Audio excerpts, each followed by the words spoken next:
Saatnya ngopi bareng, namun sebelumnya jangan lupa like, subscribe, dan tekan tombol notifikasinya. Serta bagikan kepada yang lain.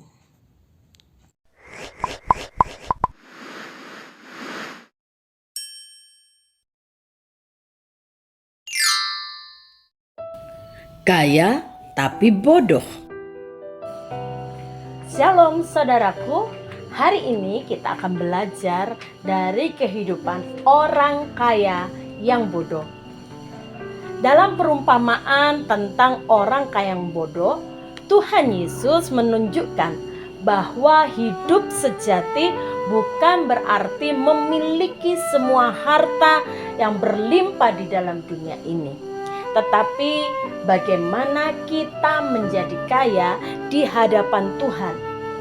Rasul Paulus juga menunjukkan kepada kita dan dia memberitahukan kepada kita, pikirkanlah hal-hal yang ada di atas, bukan yang ada di bumi. Cinta akan harta duniawi dan hasrat yang tidak kunjung berhenti, tidak pernah puas untuk memperoleh lebih lagi harta dunia ini, hanya akan membuat kita menjadi rugi dalam waktu yang panjang. Kenapa? Karena hati kita hanya dipenuhi dengan hal-hal yang duniawi. Orang kaya dalam perumpamaan ini terlambat untuk belajar mengenai harta, sehingga dia kemudian mengalami kerugian. Dia sudah mengumpulkan banyak harta, tetapi dia tidak pernah berpikir akan kehidupan yang akan datang. Sehingga sekalipun hartanya begitu banyak, dia tidak bisa menikmatinya.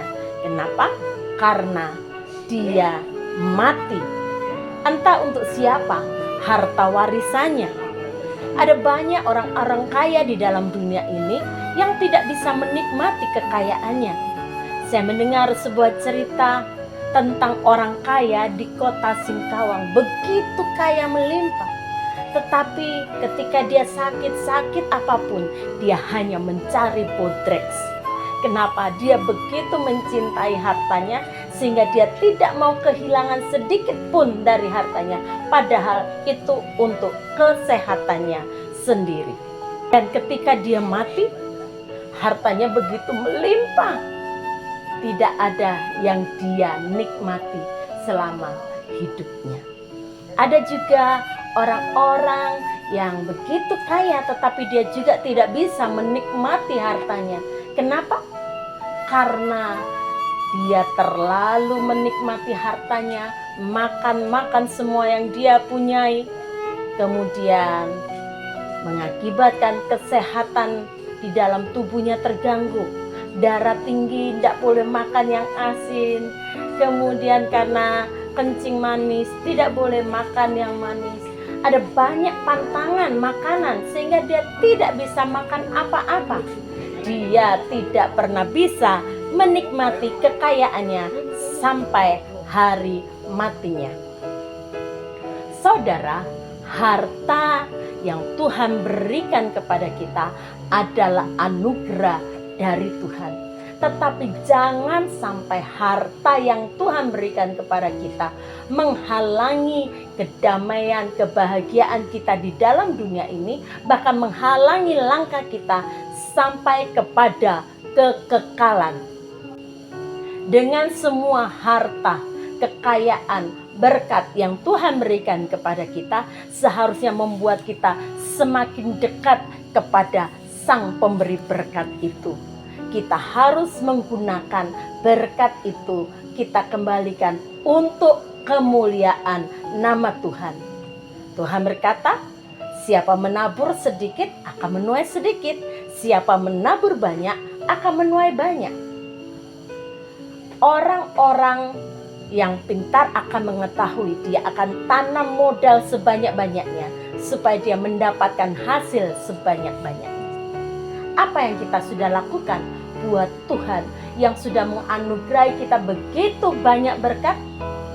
Atau masihkah kita hitung-hitungan dengan Tuhan dan hanya mau memuaskan diri kita, menikmati harta kekayaan untuk diri kita sendiri? Jangan sampai apa yang terjadi dengan orang kaya yang bodoh ini terjadi juga dalam hidup kita, sehingga kita akan mengalami penyesalan yang tidak akan berakhir. Bapa, kami bersyukur kepadamu untuk firman Tuhan pagi hari ini, supaya kami jangan menjadi orang-orang yang bodoh, supaya kami senantiasa mengingat akan kasih dan anugerah Tuhan, akan setiap berkat yang Tuhan berikan buat kami, harus kami kembalikan untuk kemuliaan nama Tuhan.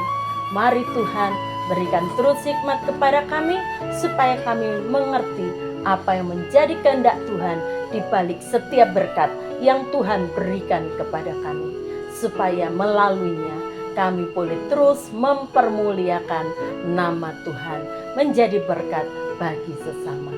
Di dalam nama Tuhan Yesus kami berdoa. Haleluya. Amin.